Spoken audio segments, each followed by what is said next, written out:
10 LS série 15, question 1. Succession d'addition et de soustraction avec les nombres relatifs. Dans ce cas-là, on passe en écriture simplifiée. Ça nous donne moins 9, alors plus moins 7, ça fait moins 7. Moins 3, ça fait plus 3. Moins plus 2, ça fait moins 2. À partir de là, on peut faire soit les calculs de gauche à droite, puisqu'on n'a plus que des additions et des soustractions simples, soit on peut aussi décider de rassembler les nombres négatifs entre eux, en gardant bien le signe avec, donc moins 9, moins 7, moins 2, ça fait moins 18. L'avantage ici, c'est comme ils sont tous de la même catégorie, on ajoute les valeurs absolues en gardant le signe. On n'a pas à se poser la question à chaque fois qui gagne, qui perd entre le positif et le négatif. Et puis le nombre positif qui est tout seul, donc ici plus 3, et au final moins 18 plus 3, c'est le moins du moins 18 qui gagne, on fait la différence des valeurs absolues, on obtient moins 15.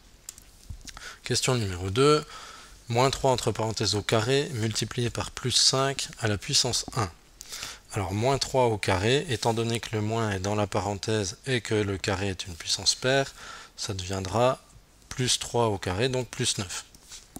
Multiplié par plus 5 à la puissance 1, mais en fait la puissance 1 ça change rien du tout, donc ça fait fois 5, et du coup on se retrouve avec 45.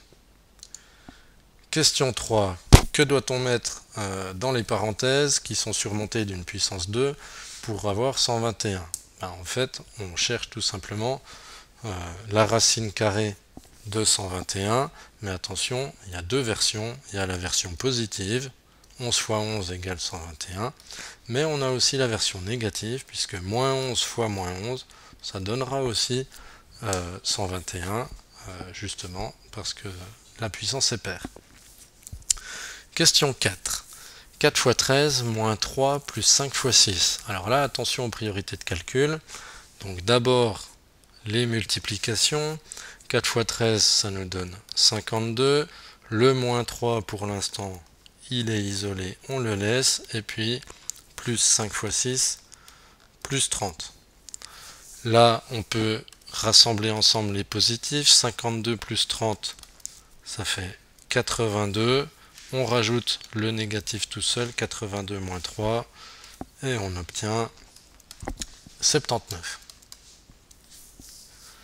Question numéro 5. Comment appelle-t-on un angle dont la mesure est comprise entre 90 et 180 degrés? C'est un angle obtus. C'est la définition.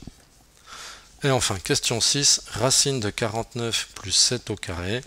Donc la racine de 49, ça vaut 7.